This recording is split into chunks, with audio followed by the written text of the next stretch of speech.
prosedur mengurus sumber fizikal. Pertama, perusahaan baju cetak Sdn Bhd mendaftarkan paten bagi reka bentuk baju keluarannya. Okey, kalau korang nampak perkataan paten ni sebenarnya adalah sumber teknologi. So, salah jawapan dia.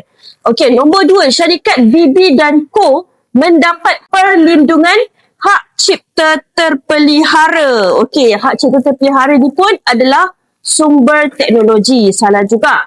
Okey, tengok nombor 3. Perniagaan Basel Enterprise menyelenggara mesin.